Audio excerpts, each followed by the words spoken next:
El Evangelio de Juan, capítulo 1, versículos del 16 y 17. ¿Lo tienen todos? La palabra del Señor se lee en el nombre del Padre, en el nombre del Hijo y en la comunión de su Santo Espíritu, y dice así: porque de su plenitud tomamos todos, y gracia sobre gracia. Pues la ley por medio de Moisés fue dada, pero la gracia y la verdad vinieron por medio de Jesucristo. Oramos al Señor. Gracias, Cristo Jesús. Gracias, Señor, por este maravilloso privilegio que nos das de poder reunirnos, de poder venir a este lugar, de poder venir al tabernáculo donde nos gozamos, donde cantamos alabanzas, donde aprendemos de tu palabra. En este momento te damos gracias por el privilegio, porque a tu tiempo nos permitiste regresar. Señor, qué maravilloso, qué contento nos sentimos, qué felicidad la que hay en nuestros corazones, el poder venir y ver a nuestros hermanos, adorar al Señor con nuestros hermanos, escuchar tu palabra con nuestros hermanos. En el nombre de Cristo Jesús te pedimos que seas tú, Dios mío, glorificándote a través de tu palabra, y que no solamente seamos oidores, sino que seamos también hacedores de ella. En el nombre de Cristo Jesús hemos orado. Amén y amén. Muy bien, mis amables hermanos, seguimos con esta parte 2 de lo que es la ley y la gracia de Dios. Hemos estado hablábamos el domingo pasado acerca de este tema maravilloso. Y quiero comenzar diciendo que Cristo es una fuente inagotable. ¿Cuánto lo creen? La principal fuente de toda gracia. ¿Cuántos creen eso? La principal fuente de toda gracia, verdad, rectitud, sabiduría y vida, sin límite, medida o final. Repito esto, ciertas virtudes de Jesús. Cristo es una fuente inagotable. Es más, es la principal fuente de vida, de toda gracia, de toda verdad, de toda rectitud, de toda sabiduría y vida, sin límite, medida o final. Sabemos que Él no tiene ni principio y tampoco tiene fin. Sabemos que Él es la fuente de toda gracia, sabemos que Él es la fuente de toda verdad, sabemos que Él es la fuente de toda rectitud, sabemos que Él es la fuente de toda sabiduría, sabemos que Él es la fuente de toda vida. Sabemos que Él no tiene límites, sabemos que Él no tiene medidas, Él es inmensamente grandísimo, no hay medidas, no hay medida, no tiene ni principio, no tiene fin. Comenzamos. Muy bien sabemos que Dios dio la ley, ¿verdad? ¿Cuántos sabemos eso? Dios dio la ley llamada Torá por medio de Moisés. En preparación para la completa revelación de su gracia y de su verdad. La ley, hermanos, no fue una demostración de gracia. La ley fue una demostración clara de la justicia de Dios. Repito esto, la ley no fue una demostración de gracia. La ley fue una demostración de la justicia de Dios. Y para esto quiero que usted vaya conmigo a 2 de Corintios capítulo 3 de los versículos 3 hasta el 11. Lo voy a leer, quizás tenga una versión un poco diferente a la Reina Valera 1960, pero sígame usted con su vista. 2 de Corintios 3 del 3 al 11. Cuando usted lo encuentre me contesta con un amén. Y si no, pues igual lo tenemos en las pantallas. Siempre recordamos que traiga su Biblia, traiga su ejemplar. Obviamente siempre tenemos los versículos en la pantalla, pero qué buena costumbre es que un cristiano ande con su Biblia, hermanos. Dice la palabra del Señor: siendo manifiestos que soy carta de Cristo expedida por nosotros, escrita no con tinta, refiriéndose a ¿qué? A la ley, sino con el Espíritu del Dios vivo, no en tablas de piedra, refiriéndose a ¿qué? A la ley que fue dada ¿a quién? A Moisés. No en tablas de piedra, sino en las tablas de carne del corazón. ¿Qué dice Ezequiel? quitaré ese corazón de piedra e insertaré un corazón de carne, ¿verdad? Ahí en ese corazón de carne, Dios escribe las tablas en ese corazón. Y tal confianza tenemos mediante de Cristo para con Dios. Dijimos que la ley es el ayo, la garantía de que la gracia de Dios un día llegaría, ¿verdad? Dice el versículo 4, y tal confianza tenemos mediante Cristo para con Dios. No que seamos competentes por nosotros mismos para pensar algo como de nosotros mismos, sino que nuestra competencia proviene ¿de quién? De Dios. O sea, nuestra confianza proviene de Dios, el cual asimismo nos hizo ministros competentes de un nuevo pacto, no de la letra, vuelve y repite, no de la letra, o sea, no de la ley, sino del Espíritu, porque la letra, ¿qué dice? Dígalo conmigo, porque la letra mata, ¿verdad? Mas el Espíritu vivifica. Cuando el pasaje aquí está hablando de la letra, está hablando de la ley, ¿verdad? Lleve siempre esto en mente.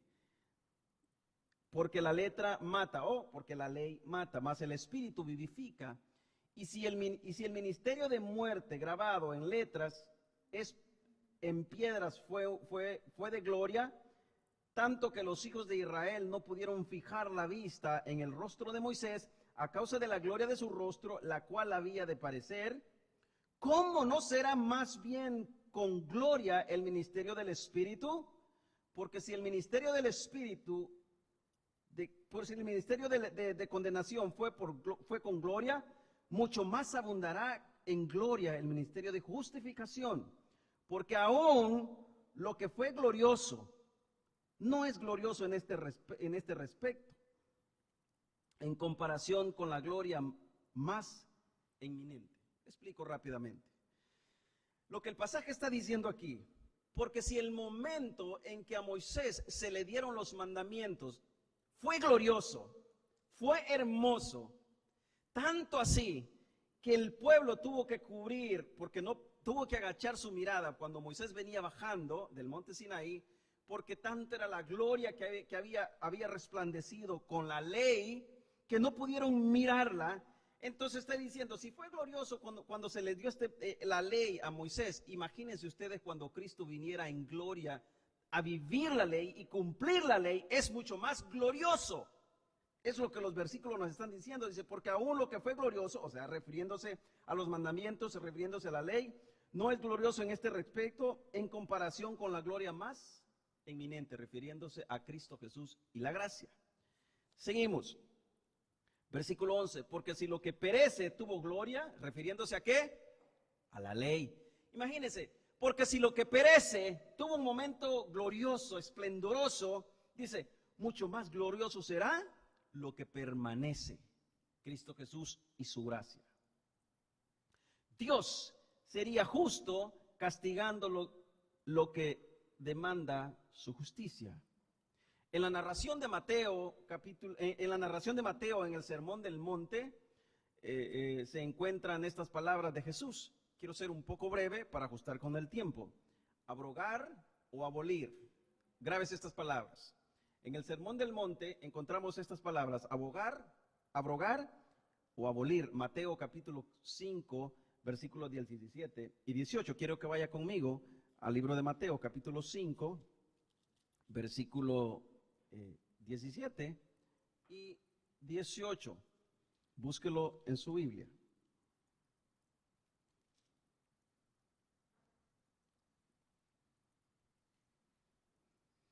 ¿Qué dicen esos versículos?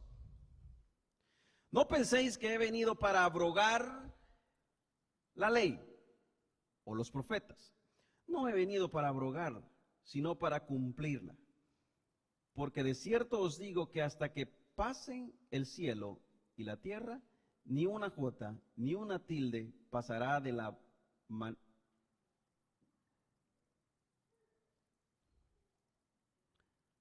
la ley hasta que todo sea cumplido.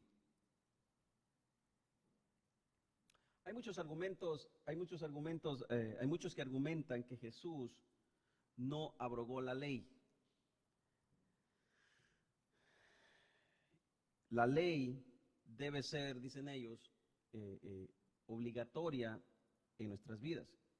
Y por consecuencia, a esta mala enseñanza y por consecuencia a esta mala aplicación de la Biblia, tenemos gente hoy guardando las fiestas. Como por ejemplo el Shabbat, ¿verdad? Como por ejemplo el sábado, refiriéndome específicamente a los sabatistas. Ellos dicen que aún estamos bajo la responsabilidad de hacer cumplir la ley. Y algunos van mucho más allá y comienzan a circuncidar a la gente. Esta es la consecuencia de del mal entendimiento del versículo 17 y versículo 18, donde dice Jesús que no penséis que he venido a abrogar o a abolir la ley, sino que ha venido para que ésta sea cumplida. Este argumento está basado en un mal entendimiento de este pasaje. ¿Qué significa abolir? ¿Qué significa abolir o abrogar? Este tiene un significado específico aquí. Esto es traducido del griego katalúo, que significa literalmente derribar, literalmente quebrar, literalmente incumplir. Esta palabra se encuentra aproximadamente 17 veces en el Nuevo Testamento, ¿verdad? Es usada cuando se habla, por ejemplo, de la destrucción del templo, cuando los judíos iban a destruirlo. Ahí se utiliza esta palabra y en muchas ocasiones es utilizada, según Mateo 26:61 y Hechos 6:14. Es muy importante entender, mis amables hermanos, cómo se usa esta palabra en Mateo 5:17. En este contexto, abrogar es lo opuesto de cumplir. O sea, quebrar es lo opuesto de cumplir. Jesús habla de las dos cosas en estos dos versículos: abrogar y cumplir. Él dice, no piensen que yo he venido a quebrantar o a quebrar o a destruir la ley. Hay otro argumento que dice que hoy nosotros estamos bajo todo el Nuevo Testamento y que ya no estamos, pues, en el Antiguo Testamento, lo cual también es un argumento totalmente falso y no centrado en las Escrituras. Jesús repetidamente citaba el Antiguo Testamento. ¿Cuántos se acuerdan de las enseñanzas de Jesús? Repetidamente Jesús recitaba pasajes del Antiguo Testamento. Porque el Antiguo Testamento, todo en general, es la promesa del cumplimiento que Jesús estaba haciendo en el Nuevo Testamento. El Antiguo Testamento, dijimos el domingo pasado, es la base del Nuevo Testamento. O sea, son las promesas y en Cristo Jesús, en el Nuevo Testamento, se cumple todo. Se cumple todo. Entonces, Jesús no está diciendo, yo he venido a quebrar o a incumplir la ley. Él está diciendo que Él vino a que todo se cumpliera, ni siquiera una jota ni una tilde pasaría sobre el cumplimiento de Jesús, porque todo se cumpliría. Ni la mínima, mire, cuando habla acerca de la tilde se refiere específicamente de una señalización en el escrito hebreo, que significa que ni el más punto más pequeño escrito en la ley pasará por alto sin que éste se cumpla. Está diciendo que Jesús vino específicamente a cumplir todo a perfección, a perfección. De modo pues que si la ley dada a Moisés en el monte Sinaí tuviera la misma relación con el hombre hoy en la actualidad como la tenía antes de que Cristo viniera, entonces no está cumplida y Jesús vino en vano. Y todo su trabajo y despojarse de sí mismo y tomar la condición de hombre y hacerse como uno de nosotros, Todo fue un fracaso total. Todo fue un fracaso total. Y lo que dice la Biblia, que ni una tilde, que es una marca pequeña en las escrituras hebreas, no pasará sin que se cumpla, es mentira. Entonces la Biblia queda como mentirosa. Si se cree que Cristo Jesús no vino a cumplir a perfección todo lo escrito, entonces estamos siguiendo a un Cristo mentiroso. Pero como usted y yo, por obra del Espíritu Santo, hemos sido transformados y nos indujo a entender la palabra tal como Él es. Creemos firmemente que Cristo Jesús, cuando dijo, venid a mí, todos los que estáis trabajados y cansados, y yo os haré descansar, estaba diciendo, iglesia, todo lo que proviene por las obras de la ley y que produce carga en ustedes, yo he venido a cumplirlo, así es que descansen. Descansen en mí, que yo soy el descanso. Ahora no tenemos que esperar el sábado porque Cristo Jesús mora en nosotros con el Espíritu Santo. Él mora. ¿Cuántos aquí son templo y morada del Espíritu Santo? Bueno, el Espíritu Santo no visita temporalmente su vida. El Espíritu Santo vive en usted y vive en mí. Y si vive en nosotros, Él es el cumplimiento perfecto de todo lo que Él prometió. Miren, hermanos, la ley no estaba destinada para el fracaso. Esto no fue así, ok. Dios pone la ley y luego la predestina para que fracasara en la vida de Jesús. No, la ley estaba destinada para el cumplimiento y cuyo cumplimiento es Cristo Jesús. Cristo Jesús. Y aquí es donde realmente surgen todas estas teorías acerca de que si Jesús cumplió, si Jesús no cumplió, si Jesús cumplió las leyes, la ley moral, si Jesús cumplió las leyes ceremoniales. Bueno, Jesús cumplió toda la ley. En cuanto a la ley moral, Jesús la cumplió, pero aún siguen vigentes las consecuencias hoy en aquel que quebranta la ley. Sigue vigente. Quebrante la ley de Dios y la consecuencia le va a llegar, independientemente de la forma en que lo haga. Independientemente de la forma en que usted lo haga. Jesús cumplió la ley, Jesús cumplió toda la ley. No podemos decir que Jesús cumplió con el sistema de sacrificios, pero no cumplió con los otros aspectos de la ley. Jesús cumplió con todo. Lo que significó la muerte de Jesús para el sistema de sacrificios, también lo fue para los otros aspectos de la ley. Todo es un cumplimiento. Cristo Jesús es el cumplimiento de la promesa divina. ¿Cuántos dicen amén a eso? Cristo Jesús es el cumplimiento de la promesa divina. ¿Y cuál es la promesa divina? La promesa divina la encontramos desde el Génesis 3:15. Desde ahí la encontramos. Y pondré enemistad entre ti y la simiente. Este te herirá, pero tú, Cristo Jesús, el cumplimiento. La Biblia dice que usted y yo estamos en Cristo por su gracia. ¿Cuánto creemos eso? Si estamos en Cristo por su gracia, una vez Él nos salva para su gracia, la ley, y quiero que me preste mucha atención a esto, la ley retoma un nuevo trabajo en nuestras vidas. Escúcheme bien esto, no estamos bajo la ley para cumplirla, porque Cristo Jesús ya la cumplió. Pero una vez Cristo Jesús nos salva por su gracia, la ley retoma un nuevo trabajo. Dios hace que la ley retome un nuevo trabajo en nuestras vidas, y lo vamos a ver. Lo vamos a ver en las Escrituras. Llámese la ley, la palabra de Dios, porque todo fue escrito con el mismo dedo sublime. Todo, desde el Génesis hasta el Apocalipsis.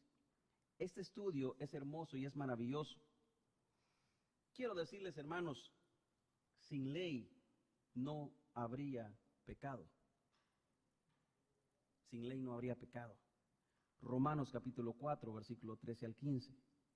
Por tanto, el rol de la ley es revelar el pecado. Ahora, la ley revela el pecado. Mire, váyase conmigo a Romanos 3:20. Váyase conmigo a Romanos 3:20. Y lo lee. Es más, perdón, váyase a Romanos 4:13 y 15 primero.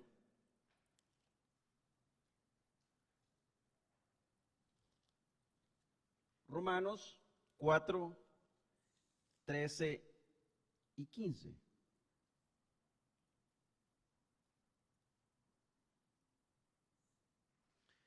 Mire, revise el subtítulo de ese pasaje bíblico que dice: la promesa realizada mediante la fe. Escuche bien. ¿Y qué dice el versículo 13? Porque no por la ley fue dada a Abraham o a su descendencia la promesa de que sería heredero del mundo, sino por la justicia de la fe. Al principio dije que la ley no era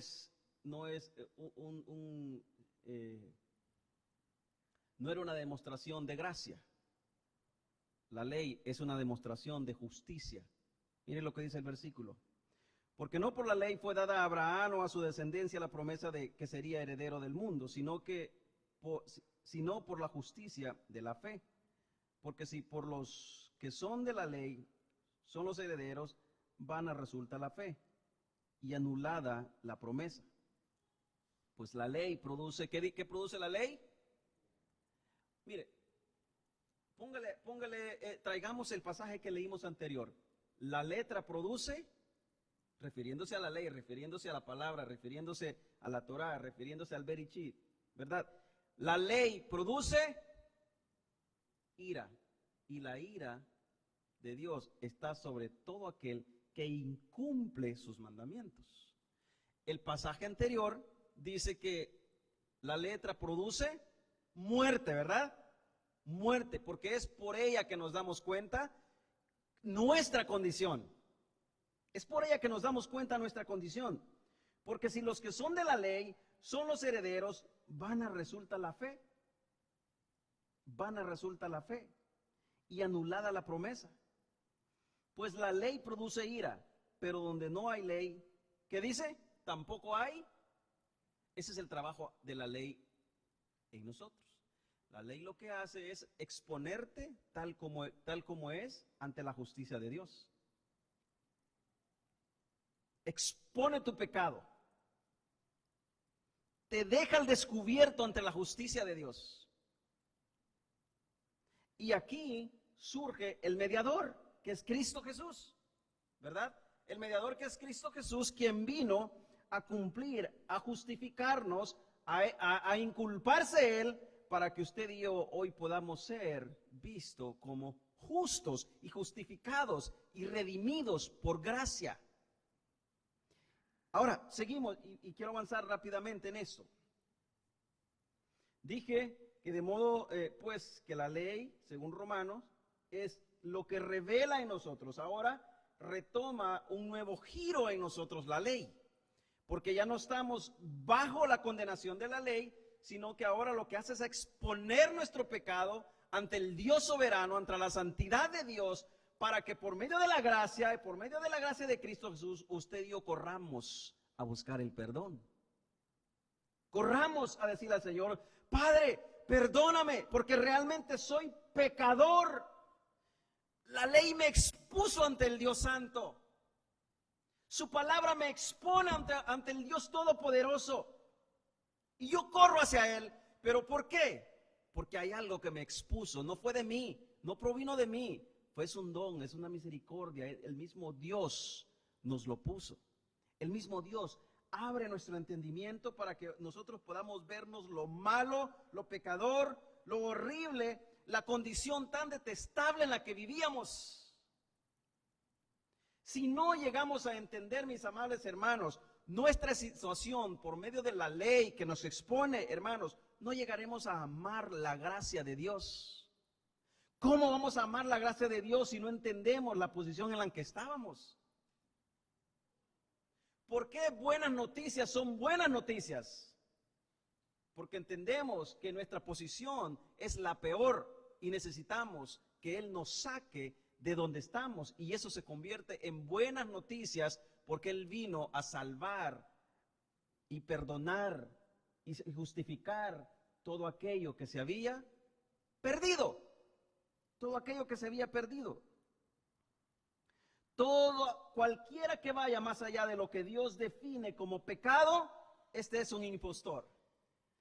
Todo aquel que vaya más allá de lo que Dios define pecado, este es un impostor, y la ira de Dios está sobre él. La ira de Dios está sobre él. Por tanto, el rol de la ley es revelar el pecado. Romanos 3:20, solo dele ahí mismo en la misma página, lea el versículo de Romanos 3:20. Yo creo que ese es uno de los versículos que mejor conocemos, ¿verdad? Romanos 3:20, ¿qué dice? Ya que por las obras de la ley ningún ser humano será justificado delante de Dios. O sea, específicamente, ya que por la demanda de la ley ningún ser humano puede alcanzar la salvación. Ningún ser humano puede alcanzar la salvación, ya que por las obras de la ley ningún ser humano será justificado delante de Él, porque por medio de la ley es el conocimiento del pecado. ¿Cuál es el rol entonces de la ley en nosotros ahora? Por medio de la ley es el conocimiento del revelar nuestra identidad, revelarnos lo que somos. Decíamos la vez pasada, ¿cómo usted sabe que cruzarse un stop sign es malo? Porque hay algo que se los prohíbe, ¿verdad? Si no hubiera una prohibición, usted cruzaría los stop signs, usted cruzaría las luces en rojo, nos valería todo y no hay una ley que le prohíba nada. ¿Por qué sabemos que ofendemos y defraudamos a Dios? Por este versículo. Porque hemos llegado a entender, tenemos el conocimiento del pecado por medio de la ley. Ella nos muestra, versículo 20, ella nos muestra lo que somos. Dios nos pide que hagamos y obedezcamos solo lo que Él nos manda en su revelación llamada Biblia. Llamada Biblia. Ahora, yo le pregunto a usted, ¿estamos en la gracia fuera de la ley o estamos en la gracia y en la ley?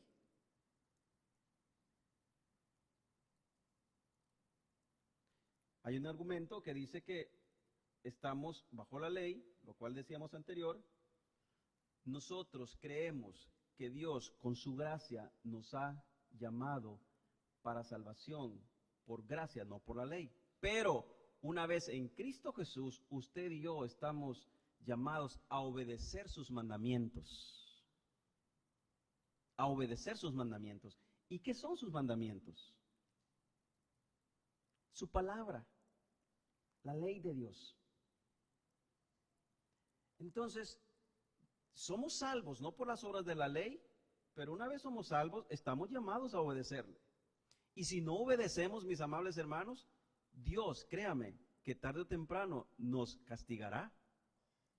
Dice la Biblia que Dios al hijo que ama, disciplina. ¿Qué significa eso? Su ley. Su ley. Esa es la ley de Dios santa. Somos salvos por gracia, vivimos bajo la gracia, ya no vivimos bajo la ley, pero como vivimos en Cristo, y Cristo Jesús es el cumplimiento de la ley, entonces también estamos en la ley, no bajo la ley, estamos en la ley. Y nos guste o no, estamos obligados, escúcheme bien, si somos sus hijos, estamos obligados a obedecer sus mandamientos. Y lo decíamos el domingo pasado. El que me ama y guarda mis mandamientos, y decíamos que guardar los mandamientos significa obedecer sus mandamientos. ¿Verdad? Ese es el que me ama. Y decíamos que cualquiera que vaya más allá de lo que Dios define como pecado o infracción o desobediencia, este es un inspector y la ira de Dios está sobre él y el castigo de Dios está sobre él. La ley sabemos que no puede crear vida. Lo dijimos, no otorga salvación, no otorga justificación, no otorga redención, Pero Cristo sí otorga todas estas cosas. La ley nos expone ante aquel que justifica, ante aquel que nos salva, ante aquel que nos redime, ante aquel que nos perdona, por conocimiento del Espíritu Santo, no de nosotros mismos. La ley va en contra del Evangelio solamente si se entiende que eres salvo por las obras de la ley. Pero si entendemos que eres salvos por gracia, que es Cristo Jesús, que es el cumplimiento de la ley, entonces la ley la gritamos como decía el salmista David. ¿Cómo decía el salmista David? A ver cuántos se acuerdan de lo que decía. ¿Cómo decía? Oh, cuánto amo tu ley. Cuánto amo tu ley. Porque él sabía que todo esto es escrito bajo el mismo sagrado dedo de Dios. Para ir terminando. Pero si entiendes que la ley es escrita por Dios, entonces has entendido que Cristo Jesús es el cumplimiento pleno de ella y nosotros como resultado de la obediencia de Jesús nos deleitamos en esa ley como lo decía el salmista. Todos los pactos en la historia de la salvación son eternos, porque el juramento y las promesas de Dios son irrevocables. Son irrevocables. Las promesas de Dios están vigentes.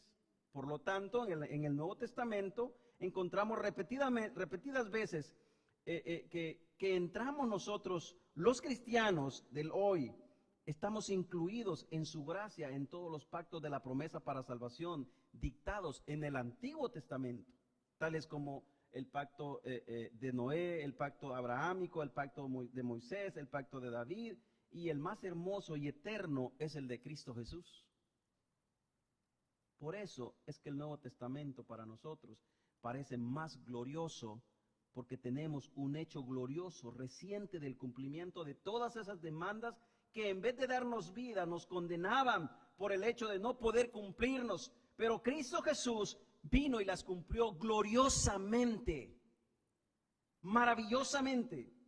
Tenemos un Nuevo Testamento que su centro de atención es la gracia y el amor, lo cual fue escrito en el Antiguo Testamento. Con que Dios nos salvó y cuyas raíces son el Antiguo Testamento. No podemos decir que amamos el Nuevo Testamento si detestamos el Antiguo Testamento, cuando el Nuevo Testamento es el cumplimiento de todo el Antiguo Testamento. Totalmente. De modo pues, mis amables hermanos, que por su gracia hemos sido liberados o librados de las demandas de la ley para salvación, específicamente para salvación, para que no sea por obra, sino por gracia. Pero no estamos separados de la ley. No estamos separados de la ley. Hemos sido librados de las demandas de la ley, pero no estamos separados de la ley. ¿Sí me han entendido el punto? Somos salvos por gracia, no por las obras de la ley, ¿verdad? No hacemos aquello que hacían todos los hebreos, los judíos y que siguen haciendo para poder ser salvos. Nosotros hemos sido liberados de esta carga y Dios nos salvó por gracia, pero no nos separó de la ley. Nos dejó ahí. No para que la cumplamos para ser salvos, sino que la cumplamos en obediencia por lo que Cristo ya hizo en la cruz del Calvario. No para salvación, sino porque nos deleitamos en ella. Hay un reformador que dijo, ningún hombre puede vivir sin la ley. Entonces, no existiría el hombre inmoral y moral. Todo hombre necesita la ley. Todo hombre necesita ser confrontado con el pecado, prácticamente es lo que quería decir. Todo hombre, y termino con esto. De modo pues que somos salvos por su gracia, hemos sido liberados del castigo de Dios que nos agobiaba por medio de la ley para salvación, para que no sea por obras, sino por gracia. pero no estamos separados de la ley. No estamos bajo la ley, estamos bajo la gracia. Pero se nos ordena a que obedezcamos su palabra en acción de gracia por lo que Cristo Jesús ya hizo por nosotros. Hermanos, si usted dice que, si usted y yo decimos que hemos sido salvos por su gracia y no entramos en la obediencia que Dios demanda a su santidad, a su perfección, a su palabra, entonces sí estamos dejando la ley por un lado y le estamos diciendo, no me importan tus mandamientos, no me importa lo que tú quieras que yo haga, que camine en rectitud, que yo te obedezca, que yo vaya y predique, que yo haga lo otro. Entonces usted se aferra a que ha sido salvo por gracia, entonces déjeme decirle, usted nunca ha sido salvado. Porque la gracia lo que hace es que usted viva justificadamente por Dios, por Cristo Jesús, agradeciendo lo que Él hizo en su vida, y por ende usted va a comenzar a obedecer todo lo que la palabra de Dios dice. Ese es lo que produce, ese es lo que produce su palabra. También decía este reformador, es imposible decir que no estamos en la ley cuando Dios a cada momento, en cada versículo, nos demanda obedecer su palabra. Es ilógico pensarlo. Si Él demanda obedecer su palabra, significa que hay que obedecer su palabra. Si Él dice, adórenme, búsquenme, canten, estudien la palabra, hagan esto, hagan lo otro, significa que hay que hacerlo. Pero esto se convierte en deleite cuando entendemos que la gracia es más grande que cualquier otra cosa y que Él nos salvó por Cristo Jesús en la cruz del Calvario. Hermanos, Cristo Jesús es el cumplimiento de todo lo que, de todas las promesas del Antiguo Testamento. Cristo Jesús es el cumplimiento de la promesa de salvación. Cristo Jesús es el cumplimiento del Cordero expiatorio. Cristo Jesús es el cumplimiento de la gracia. Cristo Jesús es nuestro Salvador, nuestro perdonador, nuestro justificador. Cristo Jesús es nuestro mayor regalo. Nuestro mayor regalo. Porque por gracia sois salvos por medio de Cristo Jesús. Y esto no de vosotros, sino que es don de Dios. Bien, hermanos, vamos a orar.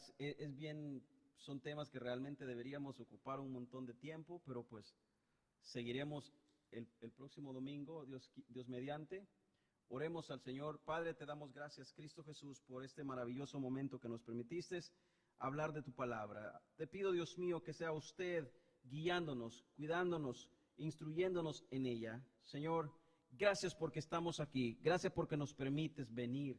Gracias porque tu poder, Dios mío, se perfecciona en nuestras debilidades. Padre, ayúdanos a entender tu palabra. Ayúdanos a aplicar tu palabra en nuestras vidas. Ayúdanos, Dios mío, a que seamos, Padre, entendidos de lo que tú quieres enseñarnos. Danos discernimiento, danos entendimiento de ella, para poder gloriarnos, Dios mío, en ella, para poder deleitarnos en ella, para poder glorificarte mucho mejor, para poder darte honra, gloria y honor, Dios mío, a ti, que solo tú te lo mereces. En el nombre de Cristo Jesús hemos orado. Amén y amén. Muy bien.